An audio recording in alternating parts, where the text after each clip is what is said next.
16th of January 1991, the multinational forces of the Gulf Coalition unleashed a massive night air assault on Iraqi forces in both Iraq and Kuwait. The attacks caught the Iraqis by surprise, and Allied aircraft soon roamed at will in the skies over Iraq. This video ordnance program examines the first month of the Desert Storm air campaign, from the air raids over Baghdad to the Scud missile attacks on Saudi Arabia and Israel.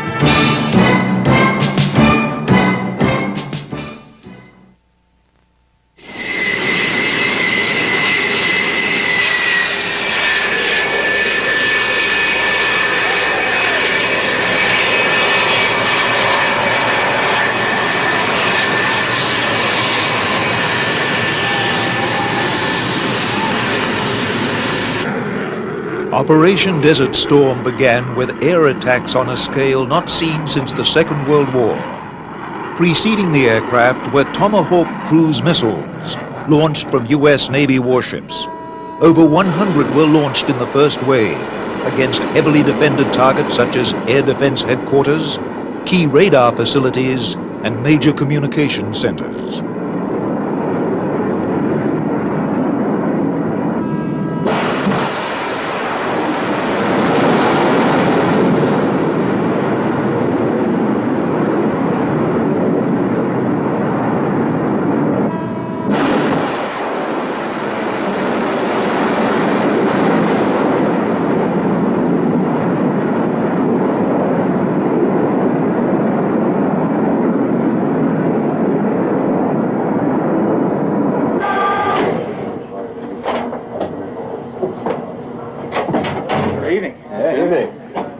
Busy evening. I'll hold it for you. We've had a very busy evening. As a matter of fact, it's not over yet. This is the opening round of the war. The Tomahawk strikes will continue for another at least 36 hours in conjunction with the airstrikes that are taking place over Iraq right now. I can report to you that the airstrikes have started. The Tomahawks have already started to impact in the Baghdad area, and there are engagements, fighter engagements happening over land at this point. We are following the course of all that as we are remaining vigilant as we steam to our next Tomahawk launch point. Operation Desert Storm was the first time the Tomahawk cruise missile was used in combat. Cruise missile is a 1,000-pound warhead on an unmanned aircraft, shot from just about all the various surface ships and submarines that the Navy's got, and it's done exceptionally well in the first week. I think that there was approximately 500 cruise missiles in the theater on 56 ships, and so far I think we've shot about a third of those in the first week. About 150 have managed to go off. The Tomahawk is a terrific weapon for this kind of warfare, particularly this kind of warfare. It's a significant development to the Navy. It may not sound that original, but it is a significant development to the Navy. In previous years, the Navy had, in a tactical sense, one, perhaps two ways of striking at an enemy. One is the carrier-based attack systems, A6, A7 in those days, FA-18 now. And we had big guns, 16-inch guns off the battleship, which proved effective in Vietnam, but against a more capable or more distant enemy were useless. Therefore, the Navy had but a single attack method of taking the fight to the enemy. The surface forces and the submarines never played in the conventional sense. All they were there was to defend the carrier, and that was not to the liking of many of the naval officers. The Tomahawk system, particularly Tomahawk with its long range, gives the Navy ships and submarines a chance to participate and take the fight to the enemy. It was important in this war that Tomahawk worked, and the initial indications are that it's worked exceptionally well. During the initial stage of the flight, the Tomahawk uses radar terrain comparison guidance, codenamed TERCOM. In the final phase of the attack, the computer switches on its digital scene mapping system, which compares a digital photo of the target, stowed in its memory, with the actual scene below. This provides pinpoint precision.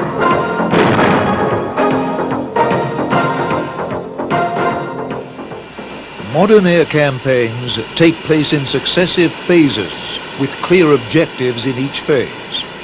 One of the first aims of the operation was the suppression of Iraqi air defenses. This means the elimination of anti-aircraft missile and gun sites, the radars that direct them, and the command and control centers that coordinate them. An air defense network is like a web, running from a central headquarters to local stations, then to the radar posts which detect the aircraft and guide the missiles, and finally to the missiles and guns themselves. The air defense suppression campaign begins with the destruction of the command centers, which coordinate the network. The operation then continues down the line, eliminating radar sites and eventually the missiles themselves.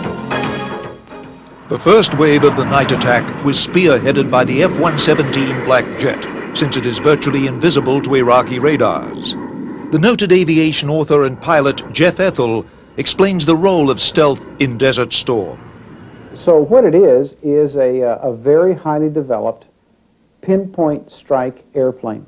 It is never going to be a mass bomber. In other words, you can't hang enough on it to make it drop 20 bombs.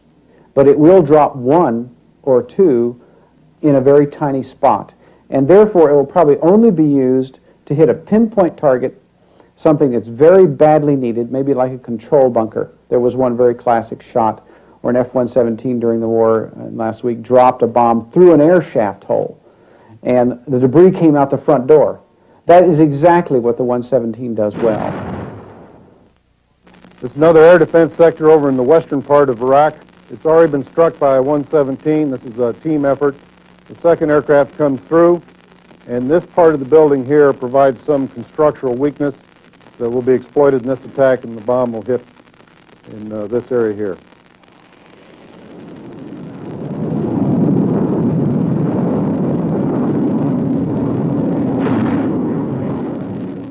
And this is my counterpart's headquarters in Baghdad.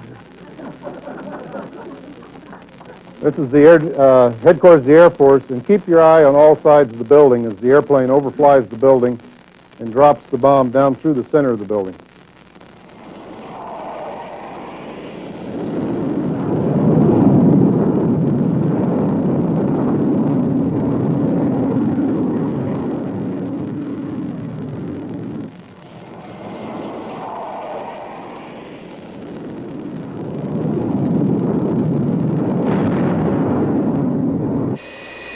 On the heels of the F-117s were the Air Force's F-4G Wild Weasels, which attacked critical Iraqi radar sites with HARM anti-radar missiles.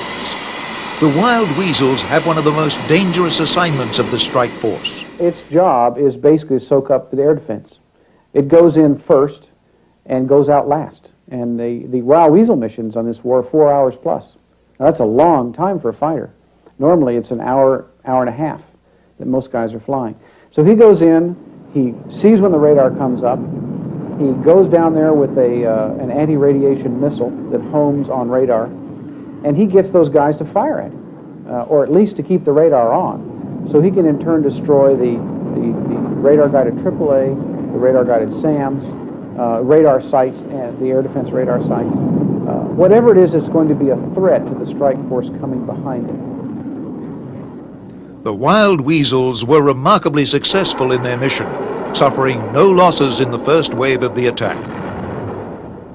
We were shooting the SAMs who were trying to shoot at the guys who were doing what they were doing downtown. The SAM missile sites in town? Around the perimeter of the town. Around the perimeter of Baghdad? That's correct. And tell me again about the resistance that you ran into? Lots of ground fire, lots of AAA, that's anti-aircraft artillery. And like I say, I think there was one SAM fired that I saw, but it was so far away and up through the smoke and haze, it was hard to make it out. So nothing came close to you? No, but that's the beauty of the system. We can stay far enough away that that's not going to be a problem for us, from the SAMs anyway. The bullets are the ones that scare me. Now you're going back, after breakfast. We got to go eat breakfast, look at the next mission, and get ready for the next go. The Wild Weasel's mission was not over after the first attack. They have continued to fly missions throughout the campaign to protect the other aircraft. Here, the F-4G Wild Weasels of the 35th Tactical Fighter Wing prepare for another mission over Iraq. The sophisticated HARM anti-radar missiles are carefully loaded under the wing of each aircraft taking part in the mission.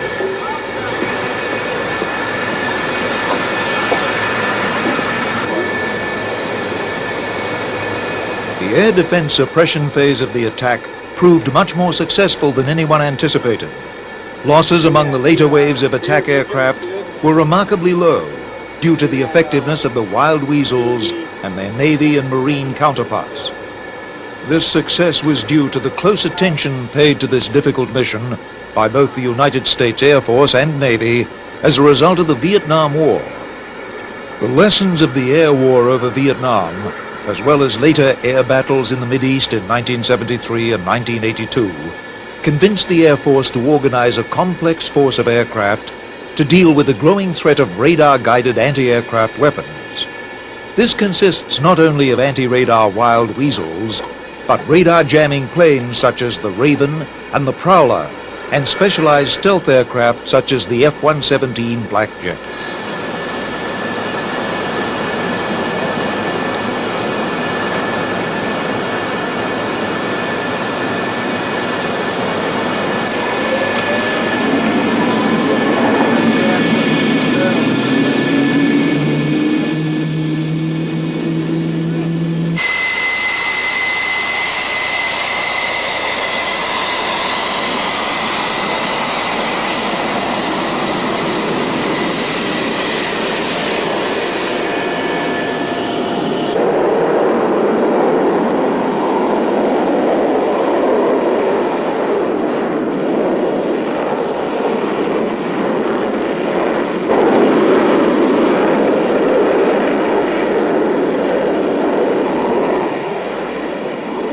In spite of their success in weakening the Iraqi defenses, there was no sense of complacency. The Wild Weasels continued their missions throughout the air defense campaign.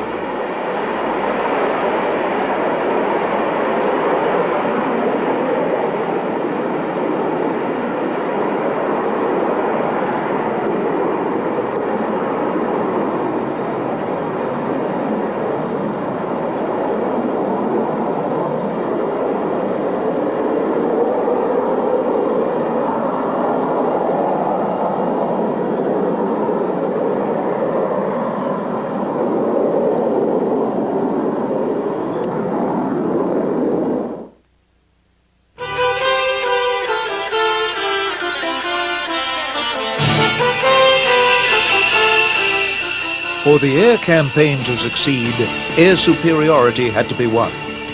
The first phase of the air superiority battle was fought by fighter aircraft like this F-15 Eagle of the 1st Tactical Fighter Wing.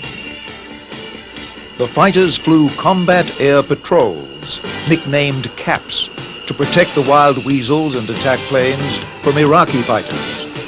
The United States Air Force's F-15s were joined in their mission by Saudi F-15s, British Tornadoes, and US Navy F-14 Tomcats.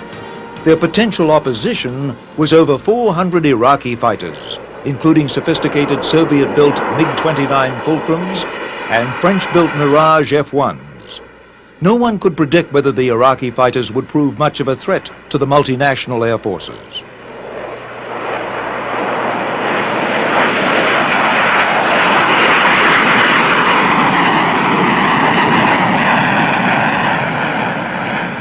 Captain Steve Tate was involved in one of the first dogfights of the war in the early morning hours of the 17th of January.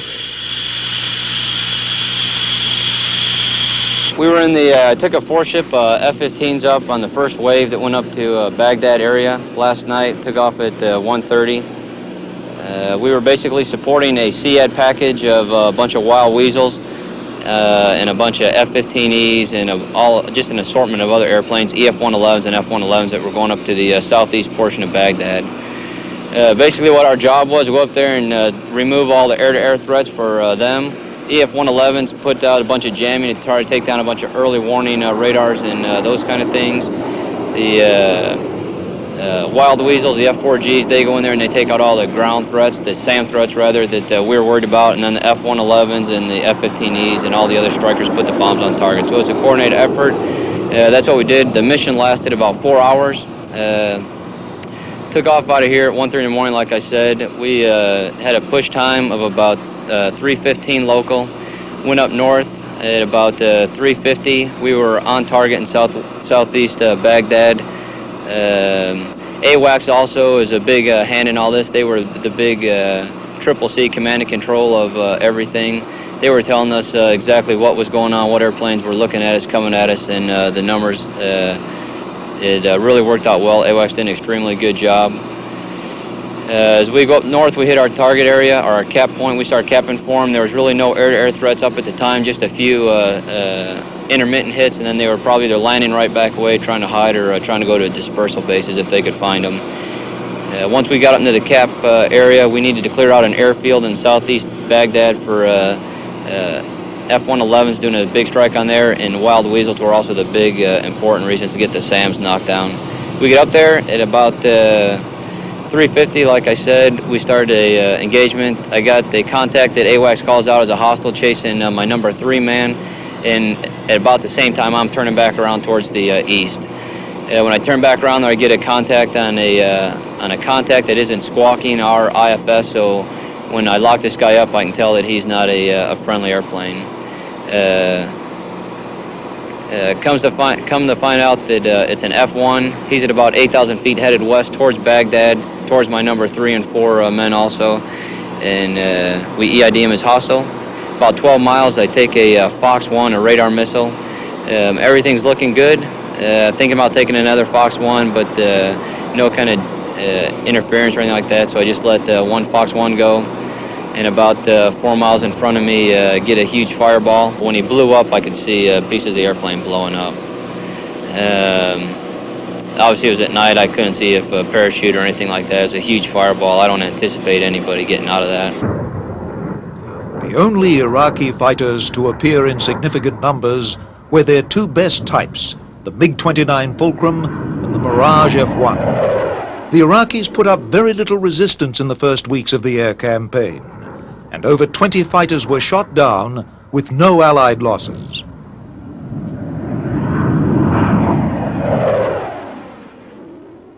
Well, so far it's been a big surprise that the Iraqi Air Force has not done anything, basically. They've come up to be shot down. Apparently, most of the aircraft are underground, and at the first week of the war, we're hearing things from the military briefers that 80% of the aircraft are still intact in hardened shelters. Therefore, it's been a non-player, and the dogfights have been fairly straightforward. Go to the 6 o'clock and shoot them down. The only double kill of the war has been a Saudi pilot who caught 2 F-1s with Exocet. He apparently had no trouble in downing them both. This is what the Saudi F-15 pilot saw through his gun sight during the dogfight. Target, bandit, bandit. Stinger 20, confirm bandit. That's a farm, bandit, bandit.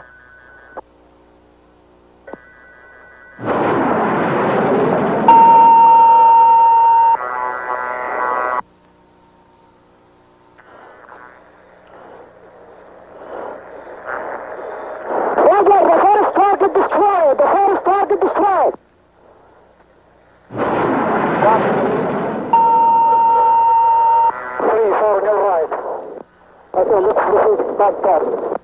Stinger 20, say ID of bandit. Roger, bandit, both target destroyed, both target destroyed. Copy, both flash. That's affirmative. The MiG-29 is an exceptionally capable airplane. It is, right now, in my opinion, the finest dogfighter that the Soviets have produced in the modern generation. But it's the training that drives this war so far. And you can put an ill-trained pilot in a very capable airplane and put him up against a well-trained pilot in an old airplane, and the well-trained pilot always wins. It is almost always the case that training makes the difference. So it tells me that they're not using the capability of the airplane. We've shot down 10 plus, apparently, MiG-29s, and they have not been big maneuvering fights. They've just been classic sort of get on his rear end and he isn't doing a whole lot and you shoot him down.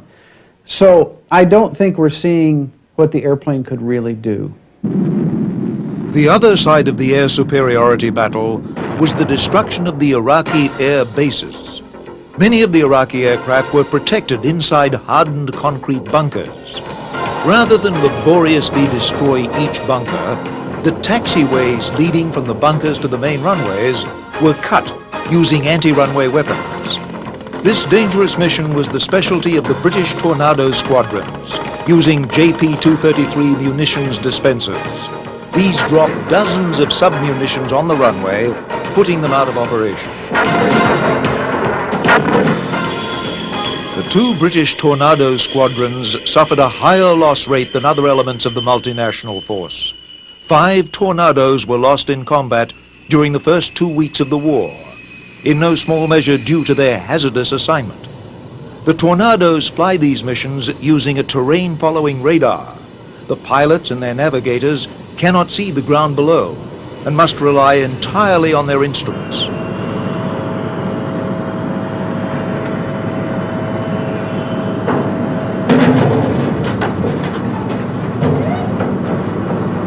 By the third week of the war, with the remnants of the Iraqi Air Force fleeing to Iran, the Tornadoes shifted their tactics away from the anti-runway missions to other types of strikes. Here, one of the squadrons is loaded with conventional bombs for attacks on Iraqi ammunition and missile supplies. Stop. Okay, come back. Okay, be twisted a bit.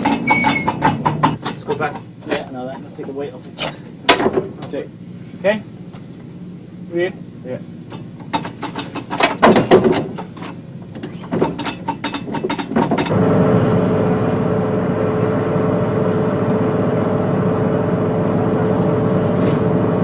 It's a very dynamic war, this one, so every single day we are looking at our tactics and trying to preserve the element of surprise.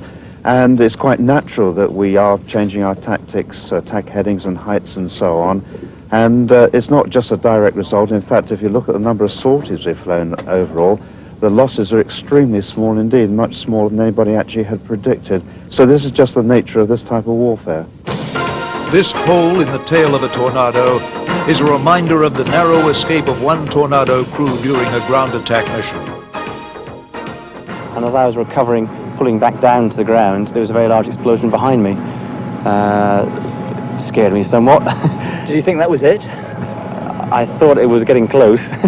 It was very close to the aeroplane. The aeroplane certainly shuddered with the explosion, which surprised me because we weren't expecting any explosions that close to the aircraft, and the type of manoeuvre we were doing, all of the explosions would have been well away from the aircraft.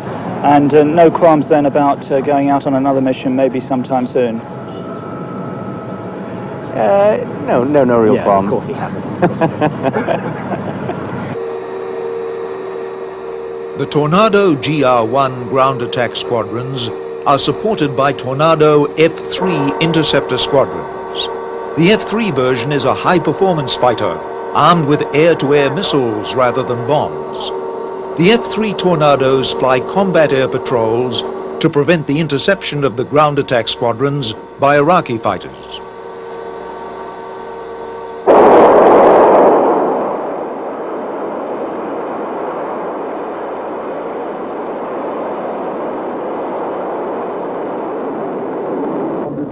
French attack squadrons in the Gulf use the Jaguar strike fighter. The French Jaguar strike fighters in Saudi Arabia are desert veterans of the 11th Fighter Squadron. French Jaguars in past years have been deployed to the Sahara Desert in North Africa to support Chad in its war with Libya. Top cover for their missions has come from the Mirage 2000 fighters of the 5th Fighter Squadron we see here. The Jaguars are armed with a variety of weapons, including the precision attack AS-30L missile. This is a laser-guided missile which strikes targets illuminated by a laser designator carried by the Jaguar fighter. This gun camera footage shows an Iraqi hangar being destroyed by an AS-30L.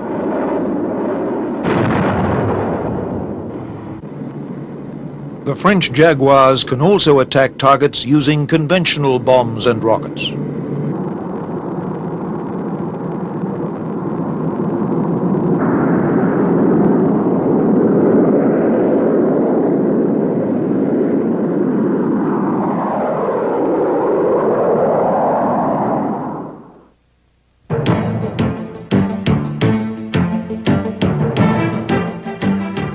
The workhorse of the United States Air Force strike units in Desert Storm was the F-111. The F-111 pilots of the 48th Tactical Fighter Wing are no strangers to combat, having led the attacks on Libya in 1986. The F-111 squadrons were used in night attack missions where their pinpoint accuracy was essential. Using their PAVE TAC pod, the F-111F can direct laser-guided bombs to hit precision targets such as bunkers or bridges. This F-111F is setting off on another mission over Iraq, armed with a pair of GBU-15 laser-guided bombs.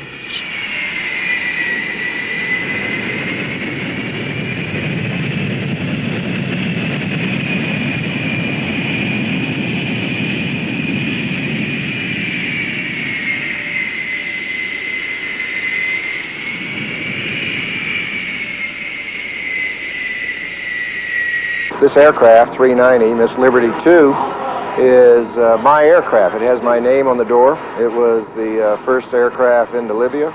It was the first aircraft to land at this location, and it led the F-111 fleet into Iraq last night, or this morning. I was assigned to go against a large hangar on an airfield, and we in fact found the target, launched a precision-guided munitions from a rather long standoff range, and it went right through the side door of the hangar and destroyed the hangar. The F-111's specialty during Desert Storm was night attack.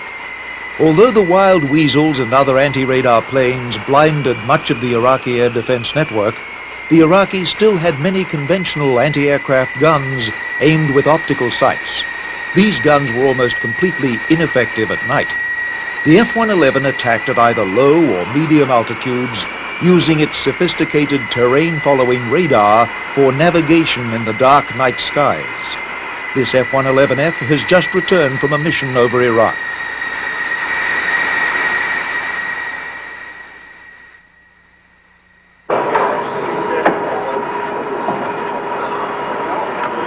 How'd it go?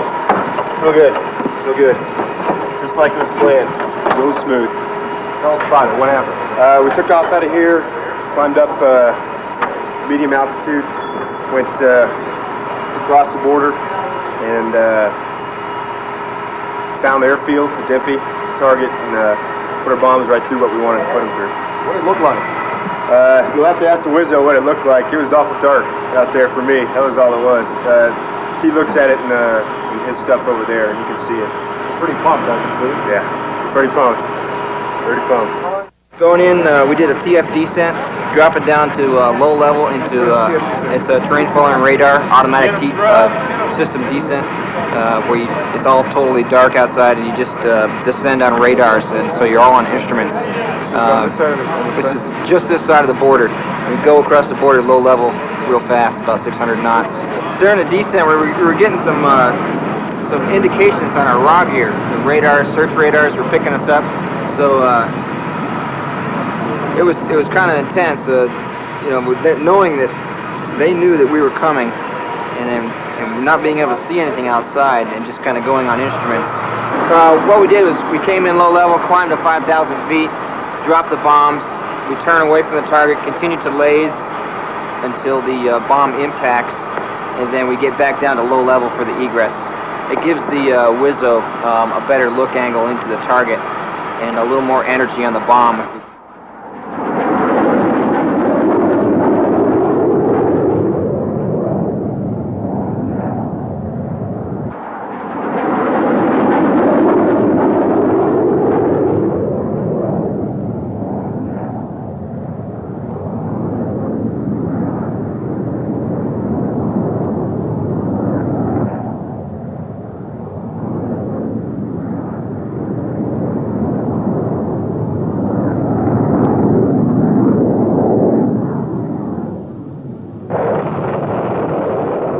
The paved tack pod underneath the F-111F is the key element in pinpoint laser strikes. The pod contains a laser designator. The Weapon Systems Officer, or WISO, aims the laser at the target and the bomb homes in on reflecting laser light. The bombs have a small sensor in their nose which can sense the laser light bouncing off the target. The sensor in the nose of the bomb automatically steers the bomb into the target. This is a videotape from an F-111F attacking an airfield in Iraq.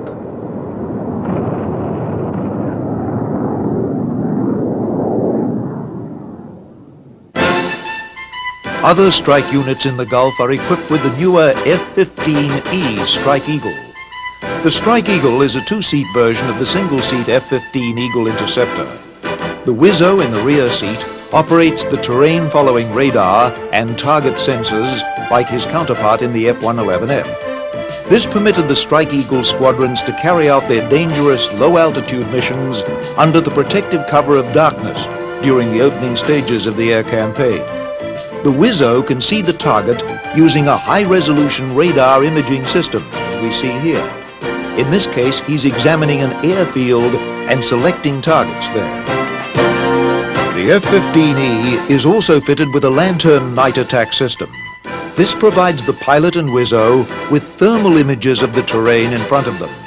The WISO can use the thermal imaging night vision system to pick out pinpoint targets first identified by the Corsair radar system.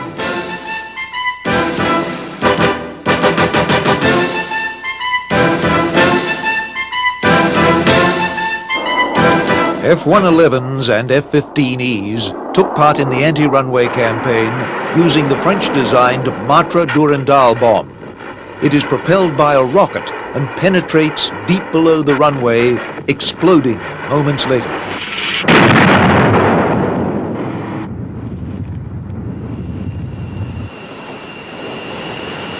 Besides the specialized attack aircraft, fighter bombers were extensively used in Operation Desert Storm in daylight interdiction raids to pound Iraqi army formations.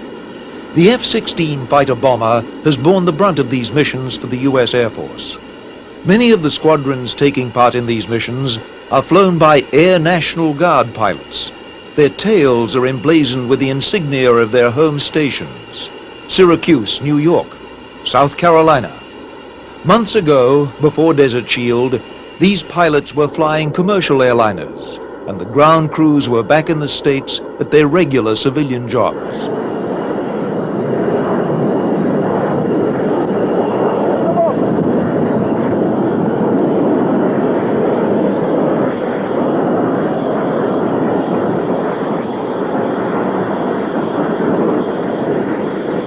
Looks good. Target area is supposed to be good, and we got good results this morning, and we expect the same this afternoon. And as long as the weather's staying good for us, it helps us out quite a bit. So we're looking forward to it. We'll get the job back, and we'll be home soon. The A-10, popularly called the Warthog by its pilots, has a special mission in the Desert Storm air war. Its specialty is tank attack.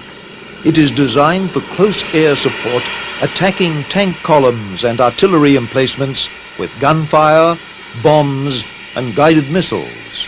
In its nose is a massive 30mm multi-barrel cannon, able to penetrate the side armor and tops of tanks.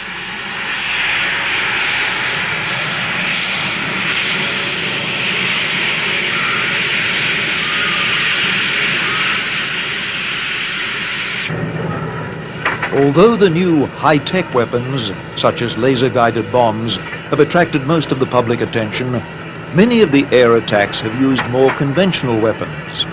One of the most common munitions for close air support missions has been the cluster bomb. The ground crew of this A-10 squadron are preparing a load of cluster bombs for an A-10 mission against Iraqi armed forces in occupied Kuwait.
A cluster bomb consists of an outer shell filled with dozens of smaller bomblets. After it is dropped, the outer container peels away and the target area is blanketed with a deadly carpet of explosions.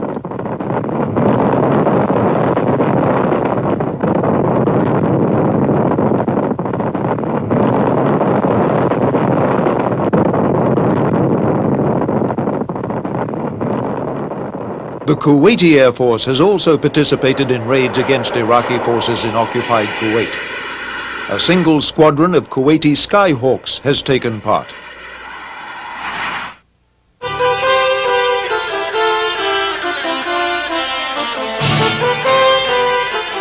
The U.S. Navy has supported the air campaign from 6 of its carriers stationed in the Red Sea and in the Persian Gulf.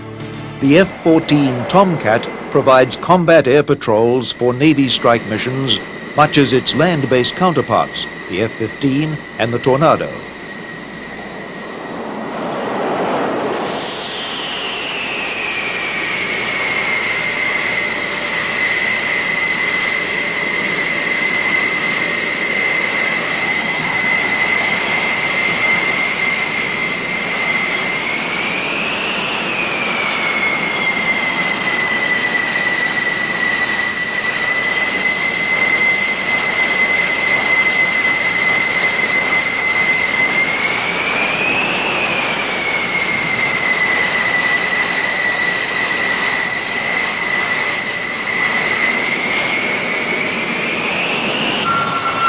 The A-7 is a veteran of the Vietnam Air War, and 2 squadrons were still in service during Operation Desert Storm. The A-7 was used for daytime interdiction missions, as well as attacks on airfields and other vital targets. Naval aviation offers the element of surprise. The mobility of the carriers allowed them to attack Iraq from unpredictable directions.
Yeah, walleyes were good. The video on the second walleye wasn't so good. It was when I locked it up, it ran off the top of the hanger, and it hit off. It went over, it glanced off the top of the hanger and went on the back side of it. So I missed it about 100 feet. The other one hit the side. So it was pretty wild to drop them for 10 years and not ever seen one go off like that. The surface-to-air threat, as far as missiles, appeared to be quite minimal. The AAA fire was excessive. To say incredible would be an understatement. It was an overwhelming amount of small arms as well as AAA fire that was in the general area, and it spread over an enormous area in the western part of Iraq. What did it look like? Can you describe it? It looks like, if you can imagine, the fireworks display at Disney World, and if you multiply Disney World about 100 times. It's just a continual sparkling effect of white flashes that range in height that are well below us, but nonetheless from the surface upwards of 3,000 and 4,000 feet it looks like, and it's continuous. From the period of time that we were in there, I would estimate that it was well over 15 minutes of continual barrage fire. The workhorse of the Navy attack squadrons in Operation Desert Storm was the A-6 Intruder, flown from carriers such as the USS Ranger, seen here steaming in the Persian Gulf. The A6E Intruder has more advanced night attack systems than earlier versions used in the Vietnam War. We were on the strike that went into the airfield just south and west of Baghdad. What did you see? A terrific light show. As everybody else you just talked to said, there was a lot of AAA out there. It really awed me. Having to dive into it, our attack delivery meant that we had to dive into that stuff, and it was really hard to keep my eyes and my concentration on what I was doing in the airplane. It was really just spectacular. There's not enough wows and gollies and all that kind of good stuff to tell you just what the light show looked like. Our airplane has two guys in it, and the BN has what's called a FLIR, forward-looking infrared radar, and he said that there was smoke and fire and just sand and dust blowing everywhere from all the guys hitting it. We were actually the 8th A6 across the target, 4 from the guys off the Saratoga, and then 4 from our squadron here on the Kennedy. So there was quite a lot of airplanes and quite a lot of ordnance had just gone off, and we were the last guys coming through. So you can imagine it was a lot of dust and a lot of explosions going off as we were going in. This combat camera footage comes from an A6E Intruder on a night attack mission against a facility in Iraq. The A6E has a night vision sensor called the TRAM, which enables it to attack targets day or night.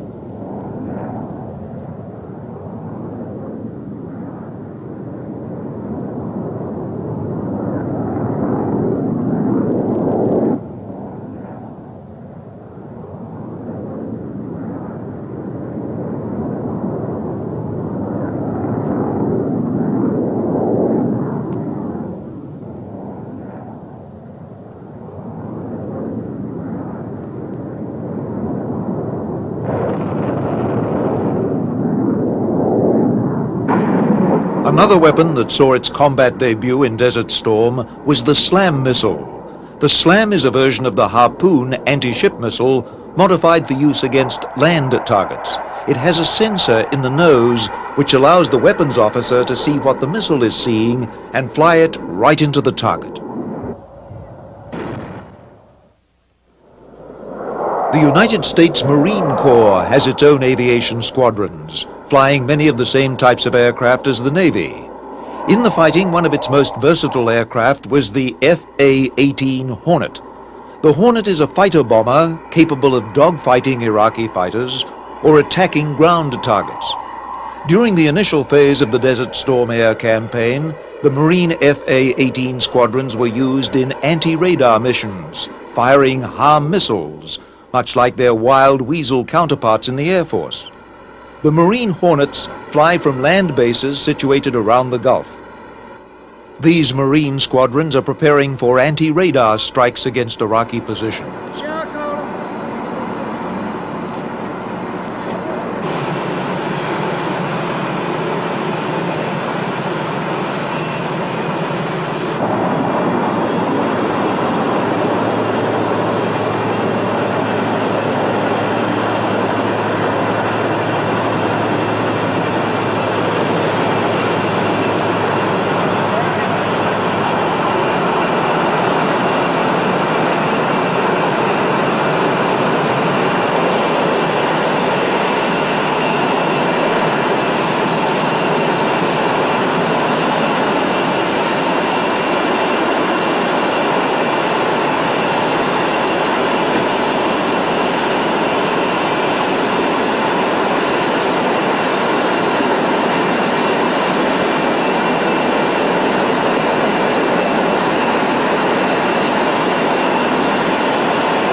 To permit aircraft to carry the maximum amount of weapons, they often take off with their fuel tanks only partially filled. Once airborne, they hook up with aerial refueling aircraft, such as these Marine KC-130 tankers. Aerial refueling allows them to carry out their missions deep into the center of Iraq. The tanker squadrons are one of a host of specialized support units essential to the conduct of air combat. These Marine tankers are filling the tanks of Marine and Navy strike aircraft. Yeah, these guys are getting filled up. It takes approximately 5 to 6 minutes to do that. Both A6s are still hanging back. They haven't gotten in their hoses yet. Had to receive it as they go home. That's a big wave up there. Just too bad we can't catch Miller time.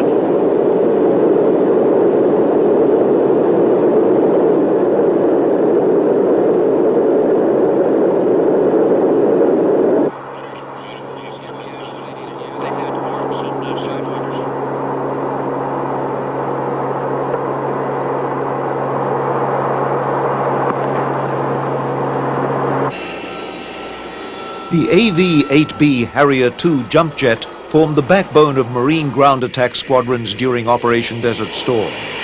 These jump jets operated from improvised runways near the front lines, providing close air support for nearby Marine ground units.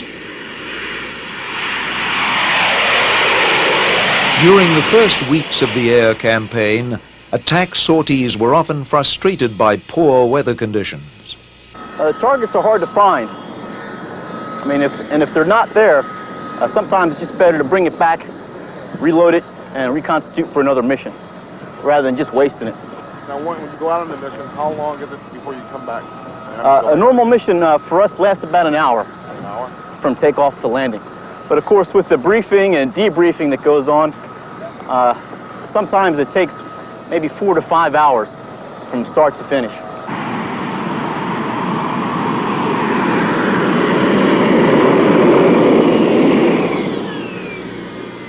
While Marine intruders and Hornets attacked deep into Iraq, Harriers flew scores of missions into Kuwait, providing an essential softening up of Iraqi ground units.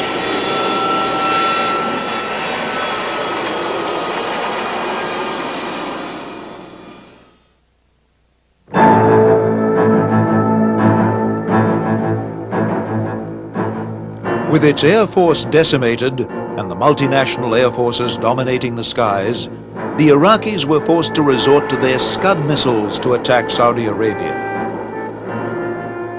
Attacks were also launched at Israel in an attempt to widen the war. Scud attacks against Tel Aviv and Riyadh became a nightly occurrence. Scud is a NATO code name for the Soviet R-17 Zemlya ballistic missile. The Iraqis have modified the missiles into a longer-ranged version called Al-Hussein.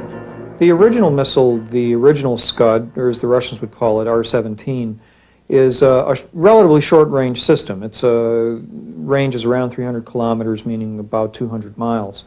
That's not far enough to fire from Iraq into some of the targets that it wanted to hit. Originally, what was happening, this was back in the time of the Iran-Iraq War, the Iraqis wanted to target Tehran, which is quite a ways from the Iraqi border. So what they did is they would take 3 Scuds and chop them up and take the fuel cells out of them and lengthen the missile to put more fuel in it, and at the same time cut down on the warhead weight. And this combination of features, cutting down on the warhead weight and expanding the amount of fuel in it, gave them greater range. It doubled the effective range from around 225 miles to somewhere in the neighborhood of 450 miles to enable them to hit Tehran. Well, it also enabled them, in this context, to be fired from within Iraq and hit targets such as Dhahran or Riyadh in Saudi Arabia, or for that matter to hit targets in Israel, Haifa or Tel Aviv. The large number of mobile Scud launchers proved to be a greater problem than was originally anticipated. At the outset of the war, there were 2 main groupings of Scuds. There was a group of mobile Scuds and a group of fixed-site Scuds.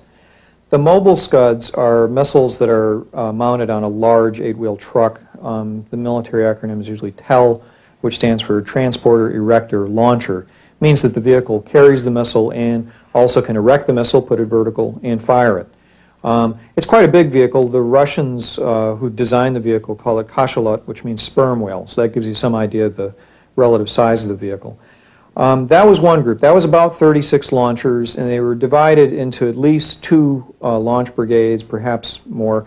One of the groups was located north of the Kuwaiti border in the eastern section of Iraq.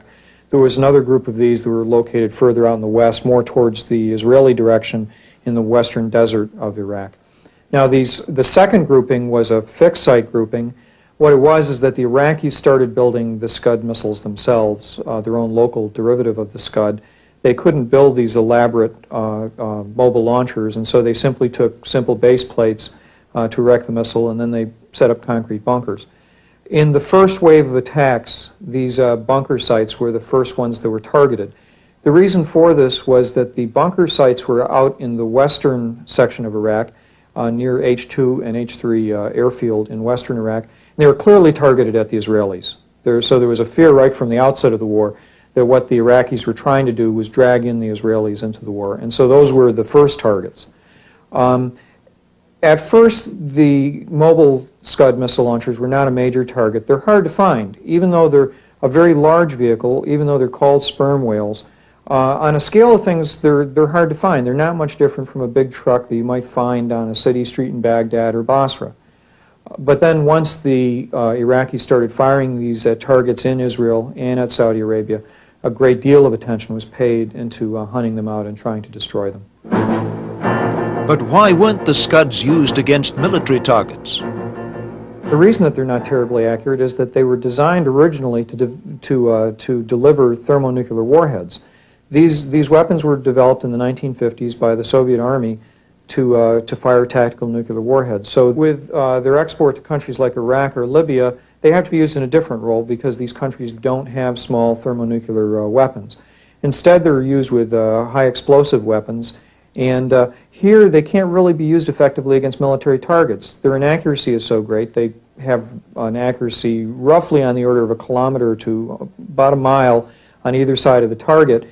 And if the missile is erected in great haste, as appears to have been the case with many of these missile launches, the accuracy is even worse. It could be 5 miles off, 6 miles off, 7 miles off. So it's really more a terror weapon. It can be used for the bombardment of very large military targets, such as airfields. We've seen a lot of attacks against Iran, for example. But when you come right down to it, it's mainly a terror weapon to be used against civilian targets that aren't protected. Anticipating an Iraqi missile attack, American forces had deployed the Patriot system near cities and bases in Saudi Arabia. The Patriot is a new medium to high altitude anti-aircraft missile developed by the U.S. Army. In the mid-1980s, it was modified to enable it to shoot down ballistic missiles, as shown in this 1986 test firing against an Army Lance missile.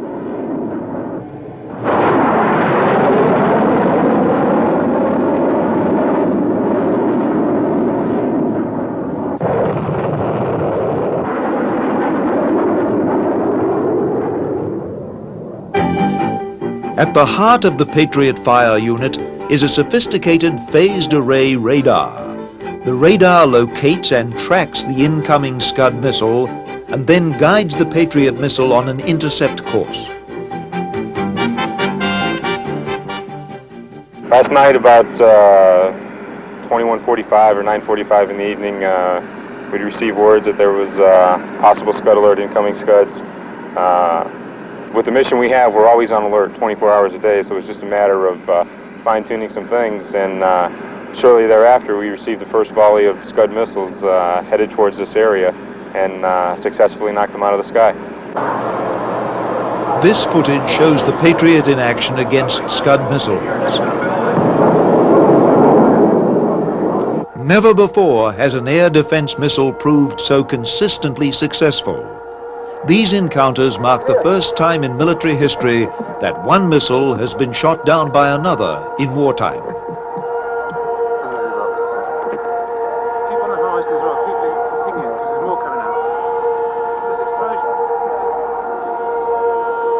The streaks of light falling to earth are the debris of the Scud missiles, intercepted above the clouds by the Patriot missiles.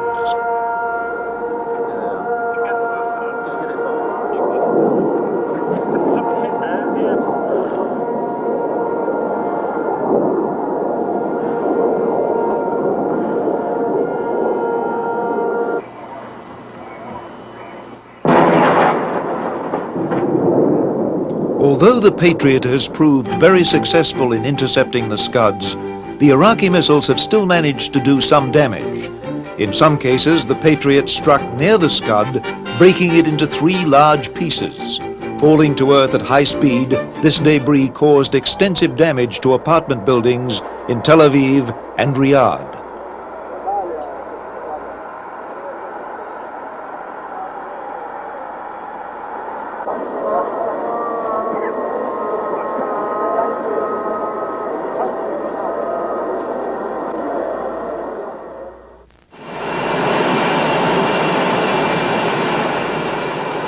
By the third week of the campaign, the squadrons of the multinational air forces had flown over 40,000 sorties.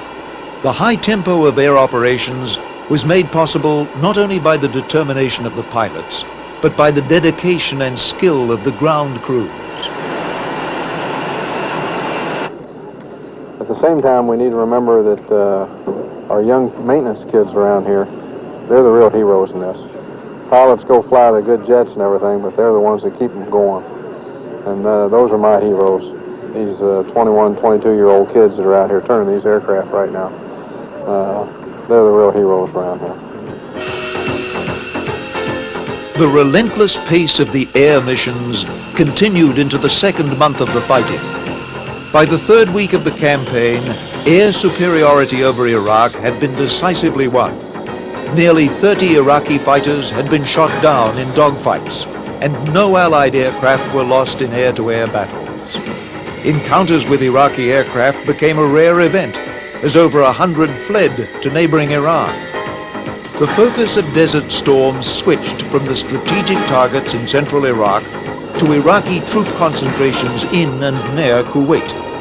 The war was far from over. Anti-aircraft fire over Baghdad proved just as fierce as in the first weeks of the war. It was now the turn of the elite Republican Guard to taste the wrath of Allied air power.